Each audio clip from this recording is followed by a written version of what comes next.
Hi, welcome back to our channel. I'm Steph. And I'm Michelle, and today we're going to show you how we took this dated dining table and turned it into this amazing farmhouse coffee table. First, let's take a look at some of the inspiration pieces I found online. Finding that perfect piece of furniture on a budget can be challenging, and one of the challenges I faced was the sheer size of the coffee table I was looking for. I needed something with a minimum of 42 inches to go with the oversized sectional we bought. It's difficult to find the size I needed in a coffee table because it was so big, and most of the items I was finding were actually dining tables, and so I decided to move my search online to the classifieds. So when I started searching online, I was looking for tables without a seam in the middle, as a dining table would open up to have leaves. So that's the first thing that I was trying to avoid, was finding a table with a seam. I also needed to look at the legs carefully and determine if they could be shortened easily. The standard height of a coffee table is around 16 to 18 inches, and it pairs well with a typical sized couch. I found this dining table on the Facebook Marketplace for $200. It was really in great condition. I just didn't like the color, so we plan to strip it down to the natural color, shorten the legs, and make our coffee table. Be sure to check that description box below for a list of all the supplies you'll need. We ended up using a saw, drill, orbital sander, pocket hole jig, Minwax furniture refinisher, wood glue, stain, and wax as a top coat.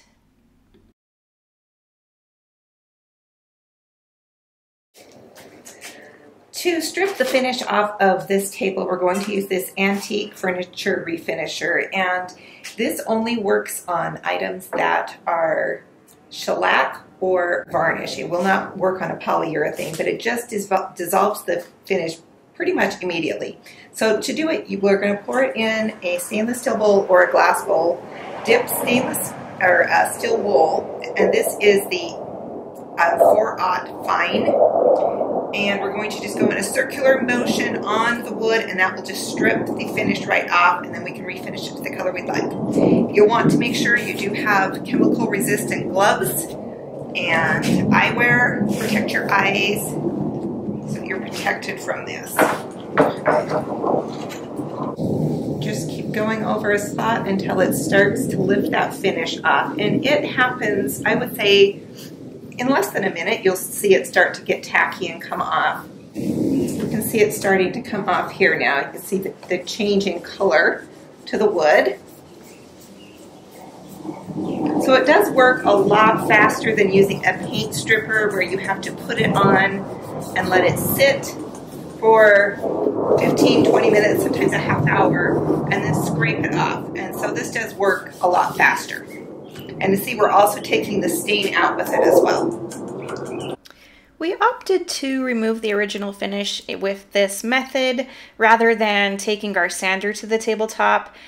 It's kind of hard sometimes to tell whether a piece is solid wood or it has a veneer, and we were pretty sure this had a veneer top, so we didn't want to risk sanding through the design and getting down to that veneer layer.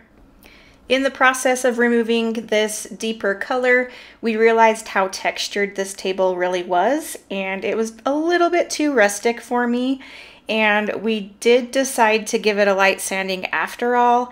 And having known that before we got started, we probably would have just taken a sander to it and skipped this step, but this is a good method for removing this type of finish so you don't risk getting past that veneer layer. We used a 60 grit coarse sandpaper to really get through all of that textured area first, and once we had gotten it to the appearance we were after, we went over the entire surface again with a fine 220 grit sandpaper.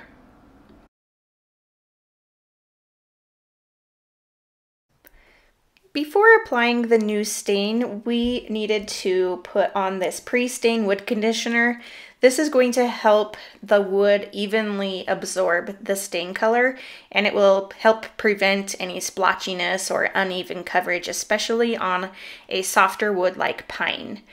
So we just used a foam brush and applied it over the whole surface of the table and waited 10 minutes per directions on the can before applying our stain.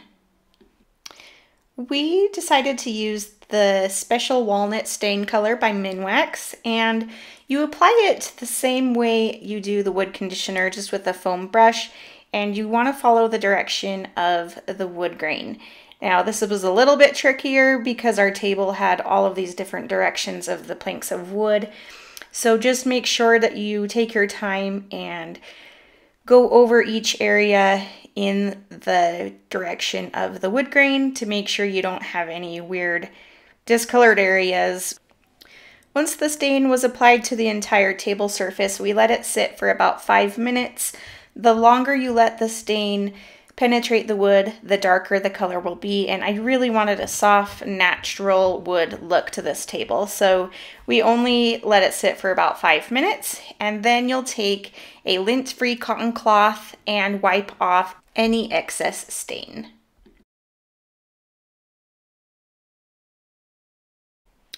Now we're ready to adjust the legs to the correct height for our table.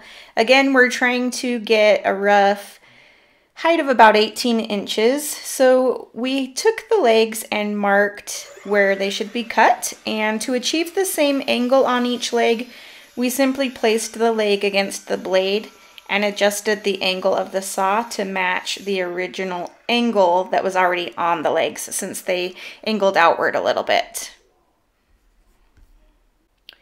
Then we attached the legs to the tabletop to double check that we had the correct height, and also to check for stability. It was a little bit wobbly, so we did decide to add a little crossbar to the bottom of the table. And to do this, we just used a 1x6 piece of pine from the home improvement store.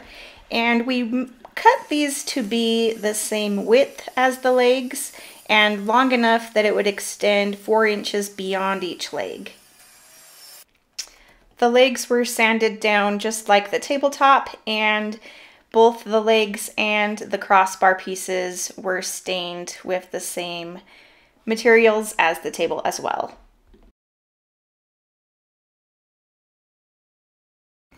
To attach the crossbar piece, we applied a little bit of wood glue on the bottom of each leg, and then we made pilot holes with the drill and secured it into place with some 2-inch screws. For the crossbar piece that will go the opposite direction, we cut it to length again so the ends would be 4 inches past the leg and the other side would be flush with the other pine board. Then we used a pocket hole jig to make 2 pocket holes on the flat end of the board. And next we added wood glue to the leg, placed the board into position, and attached it with a screw. Then we aligned the crossbar piece with the clamp while we inserted 2 pocket hole screws, and we repeated this on the other side. To achieve a weathered and worn finish for this round coffee table top, we first applied a coat of clear wax to the wood. Next, we applied a white wax, and to make your own white wax, you can place clear wax on a paper plate and add a little bit of white chalk paint, maybe a couple tablespoons. Thoroughly mix the paint into the clear wax, and then you can apply the white wax to the tabletop with a waxing brush. Normally you'll apply wax in a circular motion like we did with the clear coat.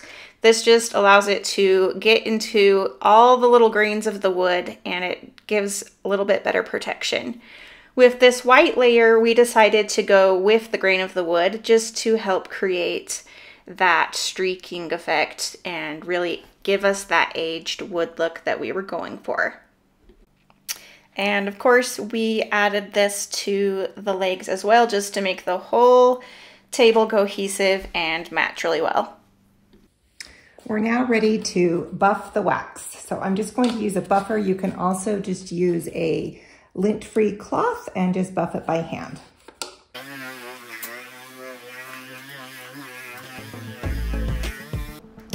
And here is a look at our finished coastal farmhouse style coffee table. I'm super happy with the way it turned out, and I actually think the little crossbar that we added on the bottom really helps tie the whole look together as well. So it was kind of like a happy accident. And I'm super glad that we were able to sand off some of that texture as well. It was just super busy for me. So I am just so happy, and you can see those little details in the wood now that were hidden with that dark finish before. So it's almost like it was meant to be like this all along. I just love it so much. Be sure to let us know what you think down in the comments below, and if you would have done things differently or how you could have created this look with a different kind of table. Be sure to subscribe to our channel so you don't miss any upcoming DIY projects for your home. And thanks so much for watching. We're glad that you were here. We love having you. Be sure to leave your comments and questions below. And as always, here at Sunnyside Design, we hope to bring your home to the sunny side of the street.